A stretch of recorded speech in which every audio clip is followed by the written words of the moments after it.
Fire pumps are a critical component of water-based fire protection systems. And because of that, we need to make sure we're doing the proper inspection, testing, and maintenance on these fire pumps. Now, NFPA 25 is going to outline all the inspection, testing, and maintenance that we need to do. One of those critical components is doing a weekly fire pump room inspection.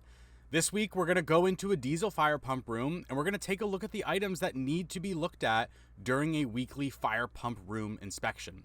So come on, let's go into a diesel fire pump room. Welcome to the pump room. So when we're doing our weekly inspection, first thing we want to check is going to be the temperature. We've got a heater going on here. We've got a diesel fire pump, so we want to make sure we're at least 70 degrees Fahrenheit or 21 degrees Celsius. We're going to be looking for any excess water on the floor, which could be signs of any leaking going on, but we don't have any of that there. Next, we're going to look at louvers. So we've got an exhaust fan here and some intakes. We're going to make sure that those louvers are still free to operate.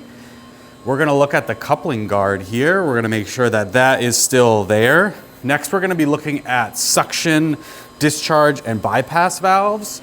So we want to make sure that they are all open. So we've got our suction valve there open, and we can see we've got a bypass valve as well as our discharge valve up there. Bypass valve and discharge valve, those are all open.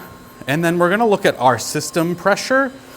So we're going to check to make sure that's still acceptable. And then that was the suction pressure, and we're going to check our system pressure, make sure that's all acceptable. And then we've got a test header right here that goes out for testing. We want to make sure that that is closed so we're not sending any water out that test header in the event of running our fire pump. Next, we're going to make sure that the jockey pump right there has power and the controller is set to auto. So we're checking that.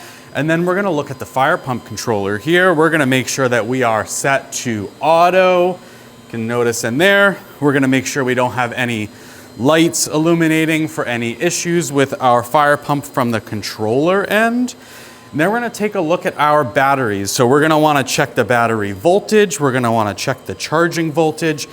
We're going to make sure that the batteries have no sign of corrosion.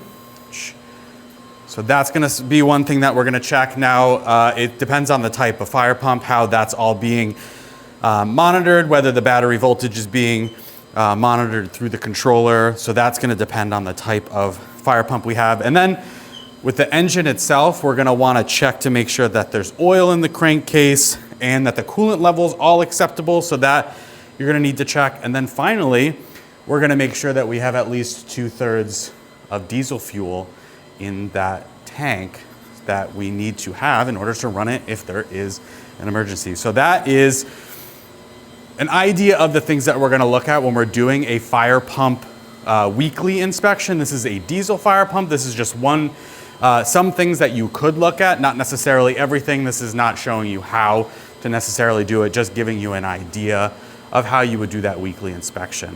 Now, don't forget to stay informed and stay safe.